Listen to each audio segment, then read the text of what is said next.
Good morning everyone. Ashoka science academy में आपका स्वागत है। आज जो स्टार्ट होगा वह होगा आपका लेक्चर नंबर 4। लेक्चर 3 लेक्चर पहले ही आपका हो चुका है। यदि आप इच्छुक हैं या देखना चाहते हैं या आपके सिलेबस में है तो अशोका साइंस एकेडमी पर आप विजिट कीजिए, वहां से आप वीडियो को देख सकते हैं। इस टॉपिक में हम लोग स्टडी किसके बारे में करेंगे? कायिक जनन के बारे में। बहुत इंटरेस्टिंग टॉपिक है। आपने कभी सोचा है कि एक केला पौधा होता है, उसके बगल में दूसरा केला कहां से आ जाता है? आप कभी देखे होंगे, हम लोग गुलाब जब भी बोते हैं तो गुलाब का डाली जो होता है वह लगा करके नया गुलाब उत्पन्न किया जा सकता है। यदि यह सब आप जानना चाहते हैं, हालांकि आपके टॉपिक में भी है, तो आप कायिक जनन को आपको बेटर तरीके से समझना पड़ेगा। ठीक है, अगर बात करें कायिक जनन के बारे में तो कायिक जनन है क्या? जनन का मतलब हम लोग पहले ही पढ़ चुके हैं कि कोई भी सजीव यदि अपने समान नए सजीव की उत्पत्ति करता है वह आपका रिप्रोडक्शन है, जनन है। हर एक सजीव के पास यह एबिलिटी है। अब अगर हम बात करते हैं कायिक जनन की, तो कायिक जनन कहने का मतलब यह हुआ कि कायिक अंग के द्वारा होने वाला रिप्रोडक्शन स्पेशली पौधों में होगा, अनदर किसी प्राणी में नहीं होगा।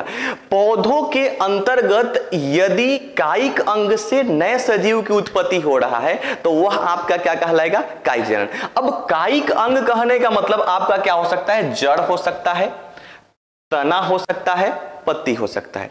यानी दूसरे शब्दों में यह भी कहा जा सकता है किसी भी पादप के अंतर्गत उसके जड़ के द्वारा या तना के द्वारा या पत्ती के द्वारा होने वाला जो रिप्रोडक्शन होगा वह आपका क्या कहलाएगा? कायिक जनन कहलाएगा। ओके, अब यहां पर एक और वर्ड आता है, जड़, तना और पत्ती, इन तीनों को मिला करके एक वर्ड निकलता है जिसको हम लोग बोलते हैं प्रवर्ध। क्या बोलेंगे? प्रवर्ध। यह आपका वर्ड होगा प्रवर्ध। प्रवर्ध का मतलब होता है जड़, तना और पत्ती, तीनों को सम्मिश्रित रूप को हम लोग क्या बोल सकते हैं? प्रवर्ध बोल सकते हैं। अब यहां यह ध्यान देना है, इसका एक और नाम आता है जिसको हम लोग बोलते हैं कायिक प्रवर्धन। कायिक प्रवर्धन। अब कायिक जनन और कायिक प्रवर्धन में बेसिकली कोई अंतर नहीं है, बस नाम केवल अलग अलग है। प्रवर्ध का भी मतलब आपका क्या होगा? जड़ होगा, तना होगा, पत्ती होगा। यानी दूसरे शब्दों में हम यह कह सकते हैं कायिक जनन के बारे में कि कायिक जनन है क्या? तो कोई भी पौधा के पास यह एबिलिटी होता है कि वह अपने प्रवर्ध के माध्यम से, प्रवर्ध बोलने का मतलब क्या हुआ? जड़ हो गया, तना हो गया और पत्ती हो गया। यानी वह अपने प्रवर्ध के माध्यम से अगर नए सजीव की उत्पत्ति कर ले रहा है तो वह आपका क्या कहलाएगा? कायिक जनन। एग्जाम्पल अगर देखें, जैसे केला आप देखे होंगे तो केला बगल में दूसरा केला उत्पन्न करता है, तो केला के तना से दूसरा केला उत्पन्न हो रहा है। अगर हम अभी बात किए थे गुलाब के बारे में, तो गुलाब का डाली हम लोग लगा देते हैं तो वहां से नया गुलाब उत्पन्न हो जाता है। तो यह सब जो भी आपका एग्जाम्पल है वह किसका एग्जाम्पल है? कायिक जनन का। यानी सिंपल सा कंसेप्ट यहां पर यह है कायिक जनन के बारे में। यानी कोई भी पादप, बेसिकली यह प्रक्रिया पादप में होगा, यानी कोई भी पादप यदि अपने जड़ से या अपने तना से या अपने पत्ती से यदि नए सजीव उत्पन्न करता है या करने की एबिलिटी रखता है वह आपका कहलाएगा कायिक जनन। क्लियर? अब बात करें हम कायिक जनन। अब यह जो दुनिया है या जो पेड़ पौधे हैं उनकी कमी नहीं है हमारे वातावरण में, या हम जिस इन्वायरमेंट से बिलोंग करते हैं या जहां पर भी रहते हैं उसकी कमी नहीं है। तो क्वेश्चन यह है, क्या सभी पेड़ पौधे जो होते हैं वह कायिक जनन करते हैं, या कायिक जनन करते हैं तो कायिक जनन के अंतर्गत भी कितनी सारी विधियां उत्पन्न हो सकती है या आ सकती हैं? तो अगर हम बात करें उन विधियों के बारे में तो उनकी विधियां आपकी कितनी हो सकती हैं? 2 टाइप की। एक तो आपका हो सकता है नेचुरल एंड दूसरा आपका हो सकता है आर्टिफिशियल।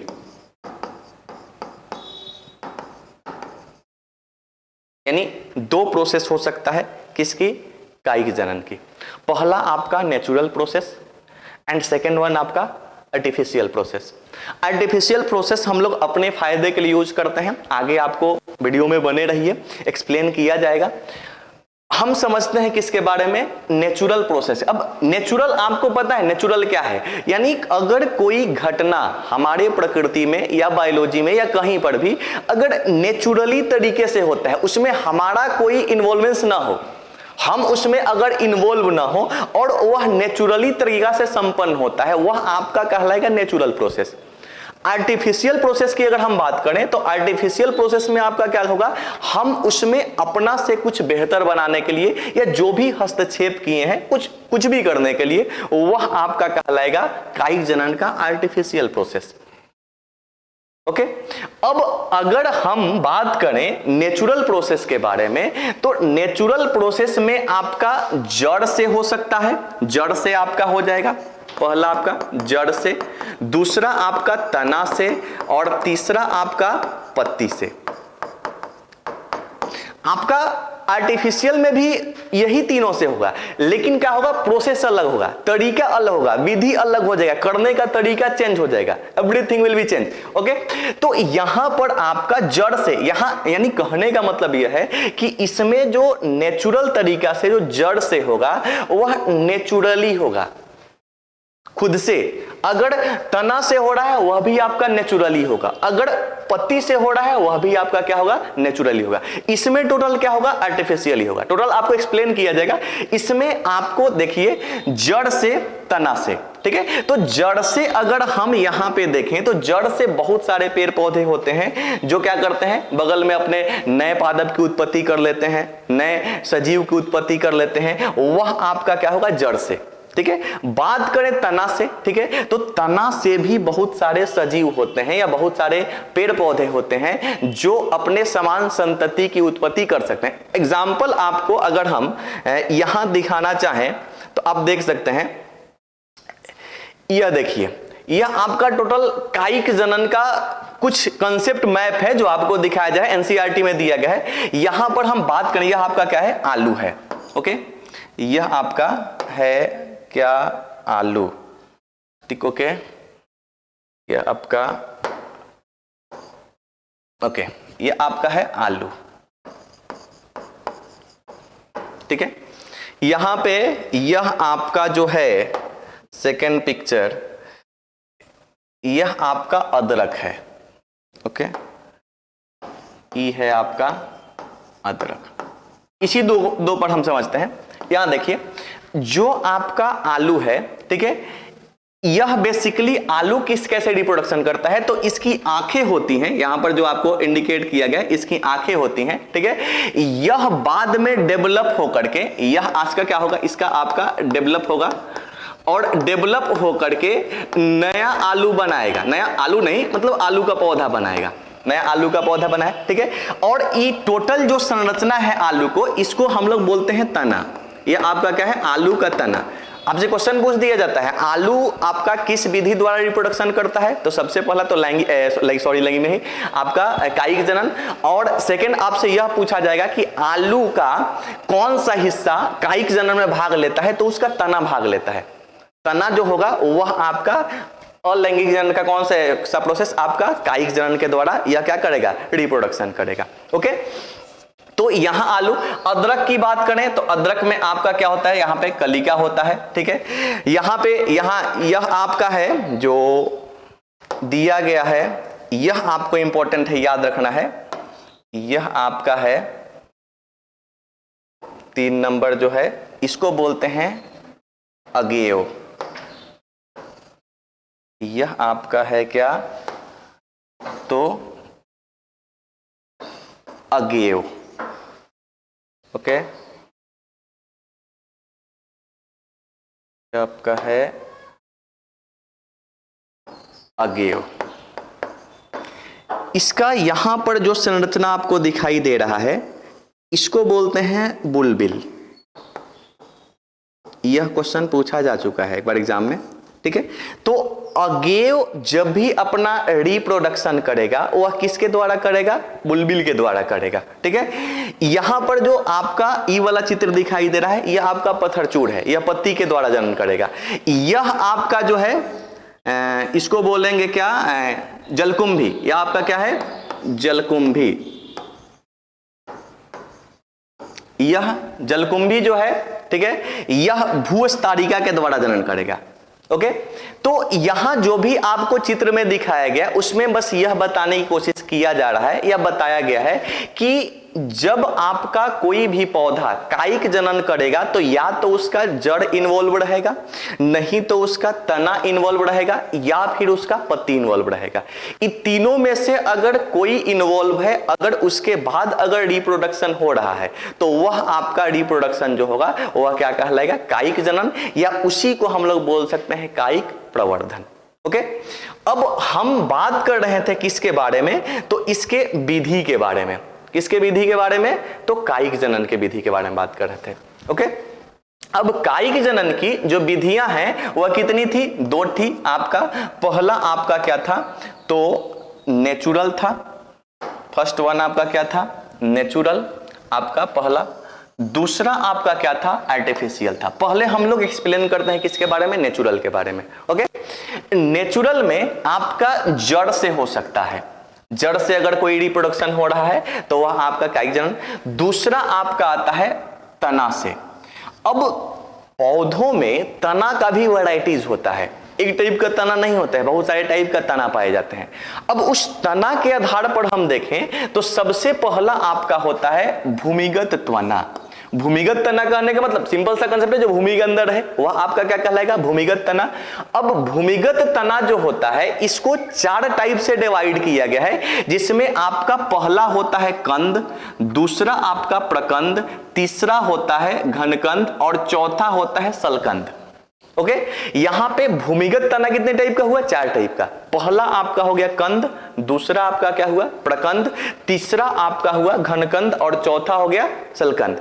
यहां पे आपको यह याद रखना है कि आपका कंद से कौन रिप्रोडक्शन करेगा, घनकंद से कौन रिप्रोडक्शन करेगा, ऐसे आपको याद करके चलना है। क्योंकि आपसे जब भी क्वेश्चन पूछा जाएगा तो यहां से एग्जांपल टाइप का क्वेश्चन पूछ देगा, ऑब्जेक्टिव में पूछ देगा। ओके, तो अगर हम बात करें कंद से, तो कंद से कौन रिप्रोडक्शन करेगा, आलू।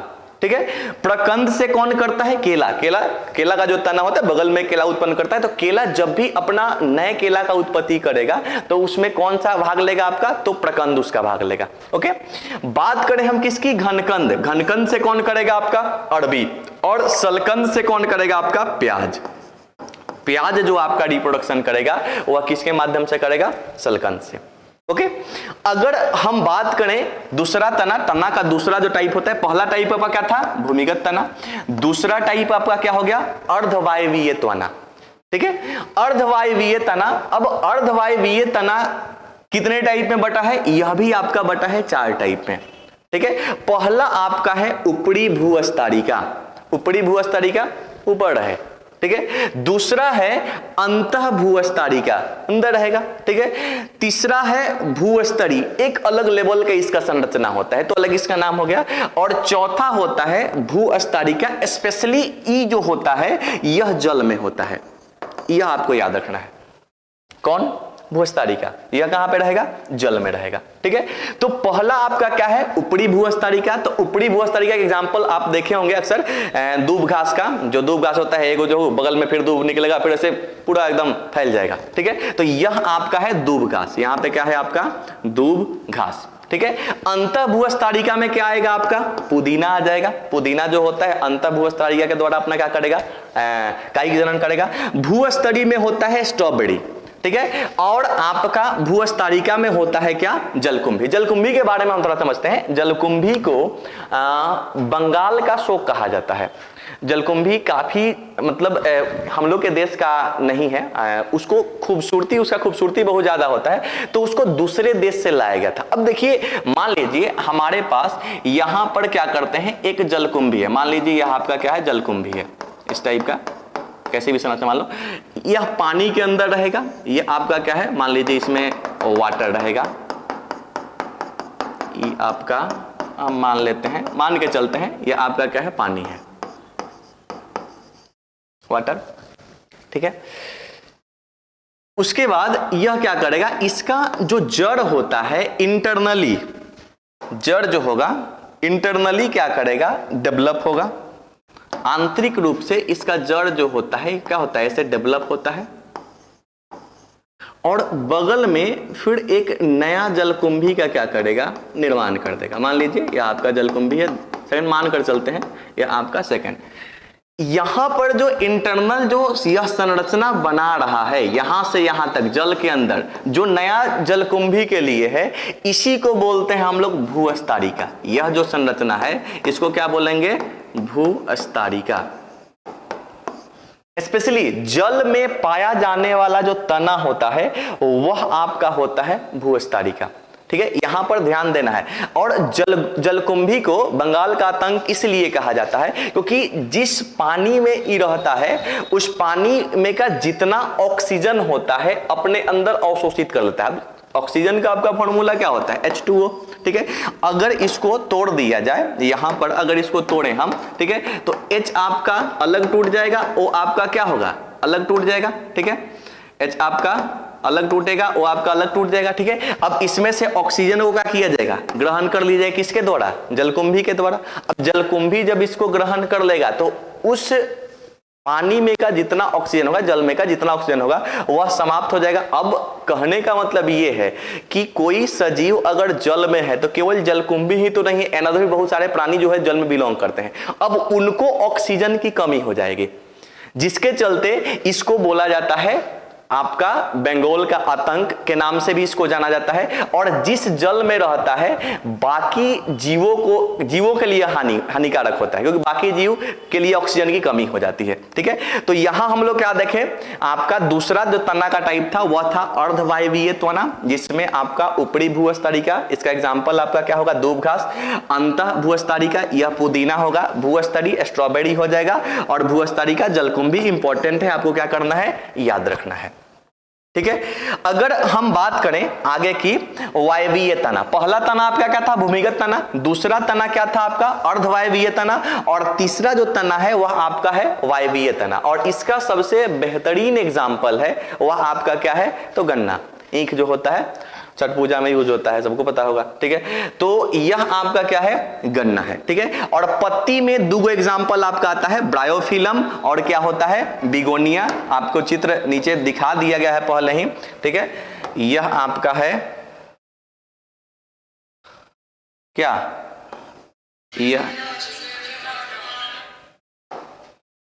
यह जो आपका स्ट्रक्चर है यह पत्ती से हो रहा है। ठीक है, इसको बोलते हैं पत्थर चूड़, या इसी को बोलते हैं ब्रायोफिलम। इसके पास एबिलिटी है कि यह अपने पत्ता से नए सजीव की उत्पत्ति कर सकता है। तो सिंपल सा कॉन्सेप्ट यही है, किसका, कायिक जनन का। यदि कोई सजीव है या पौधा, स्पेशली हम पौधा के बारे में स्टडी कर रहे हैं, तो यदि कोई पौधा है अगर वह जड़ के माध्यम से या तना के माध्यम से या पत्ती के माध्यम से अगर अपने समान नए सजीव की उत्पत्ति कर रहा है तो वह आपका क्या कहलाएगा, तो कायिक जनन। अब हम बात करेंगे किसके बारे में, हम लोग तो नेचुरल मेथड आपका जो है वह क्या किए, पढ़ लिए। अब हमको जानना है आर्टिफिशियल मेथड के बारे में। यह जो आपका कंसेप्ट है नेचुरल वाला था, ठीक है, प्राकृतिक आपका था। सेकंड आपका है कृत्रिम विधि। अब कृत्रिम विधि कहने का मतलब क्या हो गया कि इसमें हम जड़ से, तना से या पत्ती से ही रिप्रोडक्शन करेंगे, लेकिन हम लोग आर्टिफिशियली तरीका से यूज करेंगे। यह आपका क्या है, आर्टिफिशियल मेथड। सिंपल है, 4 गो है, छोटा सा होगा, आपको समझ लेना है, बस ध्यान देना है। आर्टिफिशियल मेथड क्या है, ठीक है, जिसमें जड़, तना, पत्ती यूज होगा, लेकिन उसको कृत्रिम तरीका से यूज करेंगे। हम लोग अपने हिसाब से मॉडिफाई करके या कस्टमाइज करके अगर नए सजीव की या नए पादप की उत्पत्ति कर रहे हैं तो वह आपका होगा कृत्रिम मेथड। किसका, तो आपका कायिक जनन का। पहला आपका जो है वह होता है कर्तन। कर्तन करना, कर्तन बोलो या किसी किसी किताब में इसको कर्तन करना बोलते हैं, ठीक है।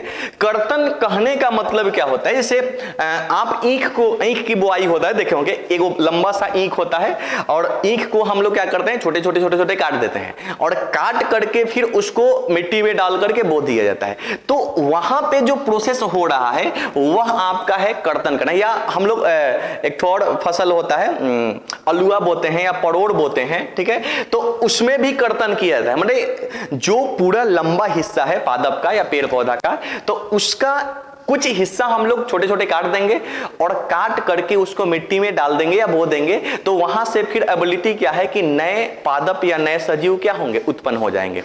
ओके, तो यह आपका है कर्तन करना। दाब लगाना सिंपल सा कंसेप्ट है कि दाब लगा दीजिए नीचे, जैसे नींबू होता है या कोई पेड़ होता है, उसको मिट्टी में दबा दीजिए। जब उसमें आपका नया जो कलिका होगा या नया पादप जो होगा वह अगर उत्पन्न होगा, फिर डाली को काट करके उसको उठा करके दूसरी जगह लगा दीजिए, ठीक है। यह दाब लगाना सिंपल सा कंसेप्ट है, यह आपको नहीं समझना है ज्यादा विशेषता। इसमें ध्यान यह देना है, दो टॉपिक आपको ध्यान देना है, एक तो गुटी लगाना और दूसरा होता है ग्राफ्टिंग करना। कलम लगाना आपको पता है, कलम लगाना क्या है, एक जगह से दूसरी जगह कोई पादप, जैसे मान लो हम 50 को पेड़ एक जगह बोलिए और उसमें से एक एक को निकाल करके बारी बारी से सब जगह बो देंगे, तो वह आपका क्या होगा, कलम लगाना कहलाएगा। इंपॉर्टेंट इसमें क्या है आपको समझना है, तो इंपॉर्टेंट आपको समझना है किसके बारे में, गुटी लगाने के बारे में और ग्राफ्टिंग करने के बारे में। बेसिकली या कर्तन करना छोटे छोटे, ठीक है, दाब लगाना दाब लगा दीजिए, कलम करना थाला लगाकर दूसरी जगह लगा दीजिए, और आपका गुटी लगाना क्या है, देखिए गुटी लगाना क्या है, जैसे मान लीजिए हमारे पास एक पेड़ है, ठीक है, यह पेड़ हो गया, इसमें से अब पेड़ है तो इसमें एक डाली है, यह आपका डाली हो गया, ठीक है। अब जो डाली जैसे निकलता है, हम डाली को क्या किए हैं, हल्का सा डाली को बीच से छील दिए हैं, यहां से इतना आपका क्या है, ऐसे इतना आपका फिर ये बड़ा, ओके।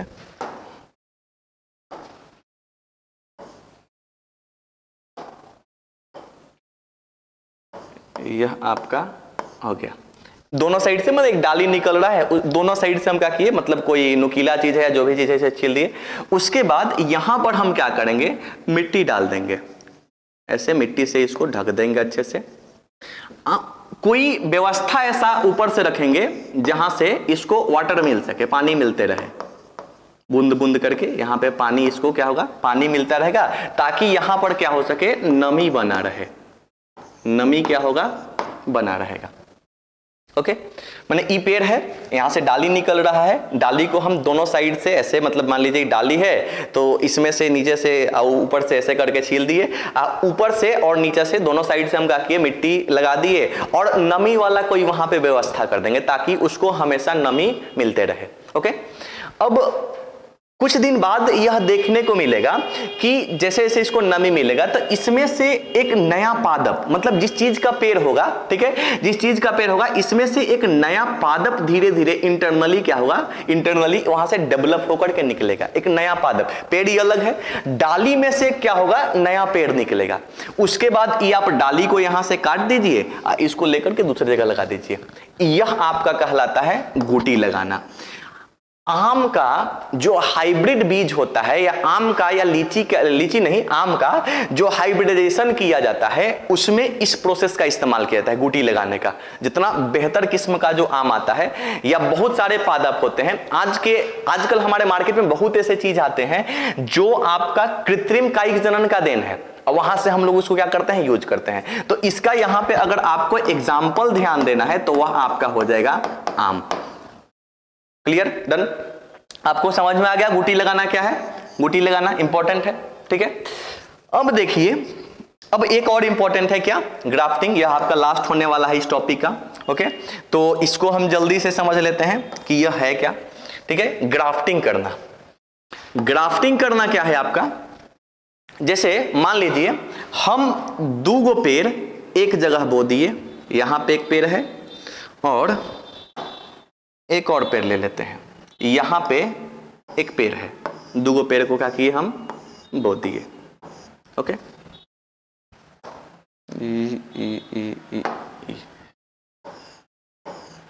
यह दूगो पेड़ है, दूगो पेड़ हम बोए हैं। अब हम क्या कर रहे हैं कि इसमें से हम इसको यहां से काट देते हैं, ऐसे ऐसे काट दिए, इसमें से इसको यहां से काट दिए। ओके, अब काट देंगे तो देखिए होगा क्या, अगर हम काट रहे हैं, ठीक है, तो काटेंगे तो क्या होगा, यह आपका, अगर हम काट रहे हैं तो कुछ इस टाइप का संरचना बनेगा। इसका काटने का जो प्रोसेस थोड़ा सा होगा वह आपका अलग होगा, इसको फिर से बनाना पड़ेगा।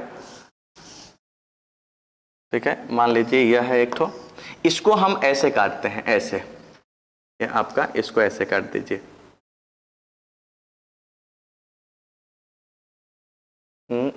ऐसे नहीं, इसको भी ऐसे ही काटिए। ओके, अब हम क्या किए, यहां पर दूगो कट के अलग हो गया है। ठीक है, यह आपका ऐसे कटा हुआ है, यह भी आपका क्या हुआ है, ऐसे कटा हुआ है। अब हम क्या करेंगे, क्रॉस मल्टीप्लाई करेंगे, इसका इसमें और इसका इसमें, माने जड़ इसका है, कोई मान लीजिए कोई ए पादप है, यहां पर कोई क्या है, बी पादप है। ठीक है, अब ए प्लांट का जड़, यहां का जड़, और बी वाला तना इसमें हम लाएंगे, और बी वाले का जो जड़ होगा उसमें हम ए वाले का तना यूज करेंगे, माने क्रॉस मल्टीप्लिकेशन होता है ना। अब इससे फायदा क्या होगा, देखिए इसका जड़ है तो इसका जीन अलग है, ये दूसरा जो पादप है इसका जीन क्या है, अलग है। अब दूगो जीन अगर एक साथ मैच कर रहा है तो एक तीसरा डेवलप टाइप का जीन विकसित होता है। ठीक है, तो यहां पर जो आपका रिप्रोडक्शन होगा यह कृत्रिम विधि है, किसका, कायिक जनन का, लेकिन जो पादप बनेगा वह डेवलप टाइप का पादप उत्पन्न होगा। और यह जो प्रोसेस जितना यहां पर यूज हुआ, इसका क्रॉस उसमें कीजिए, उसका क्रॉस इसमें कीजिए, तो इसको जब हम इसमें ला देंगे, इसको जब हम इसमें लाएंगे, अब जो पादप तैयार होगा वह बिल्कुल डिफरेंट टाइप का और अलग टाइप का पादप तैयार होगा। और यह जो टोटल प्रोसेस होता है इसी को बोलते हैं हम लोग क्या, तो ग्राफ्टिंग करना। यह आपका क्या है, ग्राफ्टिंग करना है। ठीक है, खास करके जो बेहतर टाइप के फसल का उत्पादन करना होता है या कुछ उसमें मॉडिफाइड करना होता है, तो यह दोनों प्रोसेस का, गुटी लगाना और ग्राफ्टिंग करने का उपयोग किया जाता है। ओके, तो हम लोग आज समझे क्या है या पढ़े क्या है, तो कायिक जनन के बारे में पढ़े। ओके, कायिक जनन में होता क्या है, तो सिंपल सा कंसेप्ट था आपका, जड़ से, तना से, पत्ती से, वह आपका होगा कायिक जनन। अगर हम उसको नेचुरली करेंगे तो नेचुरल है, वह आपका प्राकृतिक है। आर्टिफिशियली करेंगे तो वह आपका क्या कहलाएगा, आर्टिफिशियल है। ठीक है, यहां पे आपको फ्लो चार्ट में सब दिया जा चुका है, दिखाया जा चुका है, आप यहां से देख सकते हैं। ठीक है, जो भी है आपको, और उसके बाद जो आपका जड़ से होगा, तना से होगा, जो भी आपका कॉन्सेप्ट है या जो भी फ्लो चार्ट था उसके माध्यम से आपको बता दिया गया है। नीचे जो है आपका एनसीईआरटी का एग्जाम्पल जो चित्र के साथ है वह सम्मिलित कर दिया गया है। अगर आपको यह इंपॉर्टेंट लगे, ठीक है, तो आप इसको टेलीग्राम चैनल वगैरह बना दिया जाएगा, उसमें ऐड कर दिया जाएगा, तो वहां से आप इसको डाउनलोड कर सकते हैं। ओके, डाल दिया जाएगा। और ऐसे ही आपको बने रहना है। हाँ, आपको वीडियो अगले लेक्चर का फिर से प्रोवाइड आपको करा दिया जाएगा। आपका लेक्चर 4 यह समाप्त हुआ तो 5वां लेक्चर आपको फिर से मिल जाएगा। बस आपको वीडियो को देखते रहना है, सब टॉपिक को कनेक्ट करते चलना है, समझते चलना है और ध्यान से पढ़ते रहना है। धन्यवाद।